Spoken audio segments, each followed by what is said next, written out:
किसानों पर नहीं पड़ने दिया था। कोरोना और उस समय के युद्धों के दौरान उस समय भी ग्लोबल सप्लाई चेन में डिस्टरप्शन आ गई थी। दुनिया के बाजार में यूरिया की एक बोरी 3,000 रुपये तक पहुंच गई, लेकिन भारत के किसानों को वही बोरी 300 रुपये से भी कम कीमत में उपलब्ध कराई गई। अध्यक्ष जी, देश के किसानों को इस प्रकार के संकटों से बचाने के लिए भी बीते वर्षों में अनेक कदम उठाए गए हैं। पिछले एक दशक में देश में 6 यूरिया प्लांट शुरू किए गए हैं। इससे सालाना 76 लाख मैट्रिक टन से अधिक की यूरिया प्रोडक्शन कैपेसिटी जुड़ी है। इस दौरान डीएपी और एनपीकेएस जैसी खाद का घरेलू उत्पादन भी करीब 50 लाख मैट्रिक टन बढ़ाया गया है। इतना ही नहीं, तेल और गैस की तरह खाद के आयात को भी डाइवर्सिफाई किया गया है। ऐसे ही डीएपी और एनपीके के आयात के लिए भी हमने अपने विकल्पों को विस्तार किया है। अध्यक्ष जी, सरकार ने देश के किसानों को made in India nano urea का विकल्प भी दिया है। सरकार किसानों को प्राकृतिक खेती के लिए भी प्रोत्साहित कर रही है। पीएम कुसुम योजना के तहत किसानों को 22 लाख से ज्यादा सोलर पंप दिए गए हैं। इससे भी डीजल पर उनकी निर्भरता कम हुई है। मैं सदन के माध्यम से देश के किसानों को विश्वास दिलाता हूं कि सरकार किसानों की हर संभव मदद करती रहेगी। आदरणीय अध्यक्ष जी, युद्ध का एक बहुत बड़ा चैलेंज ये भी है कि भारत में गर्मी का मौसम शुरू हो रहा है। आने वाले समय में बढ़ती गर्मी के साथ बिजली की डिमांड बढ़ती जाएगी। फिलहाल देश के सभी पावर प्लांट्स के पर्याप्त कोल स्टॉक उपलब्ध है। भारत ने लगातार दूसरे साल 100 करोड़ टन कोयला उत्पादन करने का रिकॉर्ड बनाया है। पावर जनरेशन से लेकर पावर सप्लाई तक के हमारे सभी सिस्टम की निरंतर मॉनिटरिंग भी की जा रही है और सरकार की तैयारियां उसको रिन्यूएबल एनर्जी से भी मदद मिली है। बीते दशक में रिन्यूएबल एनर्जी की तरफ देश ने बड़े कदम उठाए हैं। आज हमारी total installed power generation capacity का आधा हिस्सा रिन्यूएबल सोर्स से आता है। हमारी कुल रिन्यूएबल क्षमता आज 250 गीगावाट के ऐतिहासिक आंकड़े को पार कर गई। बीते 11 वर्षों में देश ने अपनी सोलर पावर कैपेसिटी करीब 3 गीगावाट से बढ़ाकर 140 गीगावाट तक पहुंचाई है। बीते वर्षों में देश में करीब 40 लाख रूफटॉप सोलर लगे हैं। इसमें पीएम सूर्यघर मुफ्त बिजली योजना से भी लोगों को काफी मदद मिली है। गोवर्धन योजना के तहत देश में आज 200 कॉम्प्रेस्ड बायोगैस प्लांट भी काम करना शुरू कर चुके हैं। ये सारे प्रयास आज देश के बहुत काम आ रहे हैं। सरकार ने भविष्य की तैयारी और बढ़ाते हुए शांति एक्ट माध्यम से देश में न्यूक्लियर एनर्जी के उत्पादन को भी प्रोत्साहित किया है। कुछ ही दिन पहले small hydro power development scheme को भी हरी झंडी दी गई है, जिससे 1500 मेगावाट नई हाइड्रो पावर कैपेसिटी जोड़ी जाएगी। आदरणीय अध्यक्ष जी, जहां तक डिप्लोमेसी की बात है, भारत की भूमिका स्पष्ट है। शुरुआत से ही हमने इस संघर्ष को लेकर अपनी गहरी चिंता व्यक्त की है। मैंने स्वयं भी पश्चिम एशिया की सभी संबंधित नेताओं से बातचीत की है।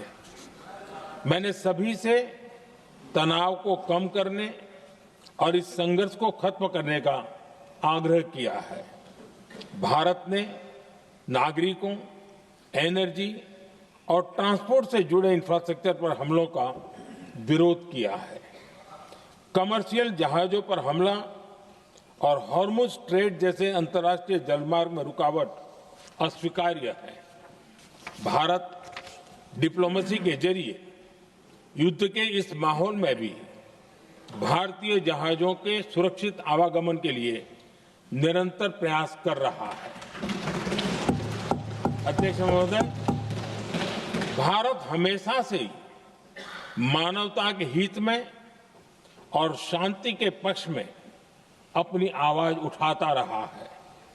मैं फिर कहूंगा कि बातचीत और कूटनीति ही इस समस्या का समाधान है। धन्यवाद मान्यवर, आपने इस महत्वपूर्ण बिल पे मुझे अपनी बात कहने का मौका दिया। मान्यवर, मैं इस बिल के विरोध में अपनी बात कहने के लिए खड़ा हुआ हूं और उसकी सबसे बड़ी वजह यह है कि जब हम लोग राजनीति में आए तो हम लोगों ने प्रख्यात समाजवादी नेता डॉक्टर राम मनोहर लोहिया जी को पढ़ा, जिन्होंने नारा दिया, सोशलिस्टों ने बांधी गांठ, पिछड़े पावे 100 में 60। हम लोग बाबा साहब डॉक्टर भीमराव अंबेडकर जी को पढ़ के आए, जिन्होंने नारा दिया, समाज के वंचित और शोषित व्यक्ति को उसका अधिकार मिलना चाहिए, नौकरियों में आरक्षण मिलना चाहिए। पिछले दिनों जब हम बात कर रहे थे कि हाई कोर्ट और सुप्रीम कोर्ट में जजों की संख्या कितनी दलित की है, कितने आदिवासी समाज से है, कितने पिछड़े वर्ग के लोगों की है, तो सरकार की ओर से उत्तर आया। मान्यवर, आपके सामने उत्तर आया। देखिए, पिछड़ों दलितों की बात होती है तो रोकना शुरू कर देते हैं। ये ठीक बात नहीं है। कोई नहीं रोक रहा आपको। तो सर, दलितों, आदिवासियों, पिछड़ों के बारे में जब पूछा गया तो सरकार के मंत्री महोदय ने आपके सामने कहा कि इसमें हमारा कोई हस्तक्षेप नहीं है, तो कॉलेजियम तय करता है। लेकिन आज जब यह बिल मैं पढ़ रहा था, इस बिल के अंदर जिसमें आपने पूर्व जजेस को अधिकार दिया है, जिसमें आपने पूर्व टेक्निकल पर्संस को अधिकार दिया है, जिसमें आप तमाम 16-17 ट्रिब्यूनल्स बनाने के लिए जा रहे हैं, उसमें कितने आरक्षण आपने दलित वर्ग के लोगों को दिया, आदिवासी को दिया, पिछड़े को दिया, ये आपके माध्यम से मैं सरकार से पूछना चाहता हूं। मान्यवर, एनसीएलटी जो सबसे बड़े विवादों में घिरा हुआ है, उसका अधिकार आप अपने पास रखना चाहते हैं। इस कमेटी को एनसीएलटी गठन करने का अधिकार नहीं है। क्यों अधिकार नहीं है? क्योंकि वीडियोकॉन का हजारों करोड़ रुपए, 97% पैसा जो उसके ऊपर कर्ज था वो माफ कर दिया गया और मात्र 3% पैसा वसूला गया।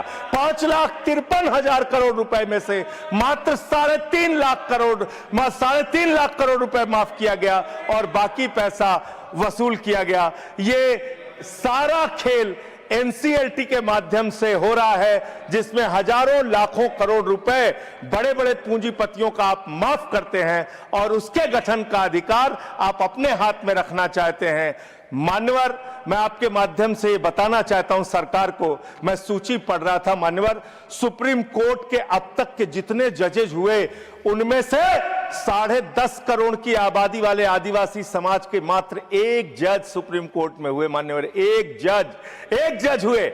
और आप जब ये ट्रिब्यूनल्स बनाने जा रहे हैं, बड़े बड़े पदों पे, आप जानते हैं आप क्या करने जा रहे हैं। आपको पता है, आपको मालूम है। देखिए, जब भी पिछड़ों दलितों की बात होगी, चिल्लाने लगेंगे। आप लोग वो लोग हैं, नहीं बोल रहा, आप वो लोग हैं जिन्होंने मंदिर के उद्घाटन में मानव, मैं अपनी बात तो पूरी कर लूं। ये तो सब्जेक्ट पर ही बोल, ये तो फैक्ट है ना सर, ये तो एक फैक्ट है कि आज तक सुप्रीम कोर्ट में सिर्फ एक जज आदिवासी समाज से हुए हैं। इस जज को आप नकार कैसे सकते, इस फैक्ट को आप नकार कैसे सकते हैं? खत्म करो सर। 30 सेकंड और, थैंक यू सर, 30 सेकंड और बोलिए। 30 सेकंड। मान्यवर, मैं आपके माध्यम से सिर्फ इतना सरकार से कहना चाहता हूं, जब आप ये ट्रिब्यूनल्स का गठन करने के लिए जा रहे हैं, इसमें एक महत्वपूर्ण संशोधन आप कीजिए। सारे के सारे ट्रिब्यूनल्स में दलितों, पिछड़ों और आदिवासियों को आरक्षण दीजिए। हम इसके विरोध में हैं जब तक आप ऐसा नहीं करते। यस, माननीय parliamentary affairs minister. Sanjay Singh ji ने जो कहा बात बहुत गंभीर भी है, और मैं ये नहीं कह रहा हूं कि वो गलत बात कह रहे हैं, वो जो बता रहे हैं वो सही बात है, लेकिन संदर्भ को क्लियर रखना जरूरी है, क्योंकि ये बहुत महत्वपूर्ण विषय है और जुडिशरी से जुड़े हुए हैं। ये बात सही है कि आज़ादी से लेकर के अभी तक एक ही शेड्यूल ट्राइबल जज पहुंचे सुप्रीम कोर्ट, वो भी रिटायर हो गए कई साल पहले, एक ही हुए, वो भी सही बात है। लेकिन नाम तो जब से कॉलेजियम बना है, जज किसको बनाना है नाम कॉलेजियम ही तय करता है, सरकार तय नहीं करते हैं, नंबर 1। और जब सरकार अपॉइंट करते थे 1992 से पहले, जब गवर्नमेंट अपने से नाम लेकर के अपने से अपॉइंट करते थे, उस समय तो कांग्रेस का ही सरकार था, तब किसी भी आदिवासी को जज नहीं बनाया। और मैं तो खुशकिस्मत से आज यहाँ खड़ा हूँ, आदरणीय प्रधानमंत्री जी का आशीर्वाद, पहला ट्राइबल मिनिस्टर जो मैं लॉ मिनिस्टर बना इस देश का, पहला आदिवासी, और बाबा साहब अंबेडकर के बाद पहला बौद्ध भी हूं जो इस देश का कानून मंत्री बना है। तो नरेंद्र मोदी जी ने ट्राइबल के लिए इतना बड़ा काम किया, ये सिर्फ सांकेतिक नहीं है, सोच के साथ काम किया है। इनका बात को मैं समर्थन करता हूं, लेकिन क्लैरिफिकेशन जरूरी था, नहीं तो कहीं ये मैसेज ना आ जाए कि सरकार आदिवासियों को सुप्रीम कोर्ट में क्यों नहीं ला रहे हैं, ये मैसेज गलती ना आ जाए, इसलिए मैं स्पष्टीकरण देने के लिए खड़ा हुआ। Thank you. श्रीमान राम जी।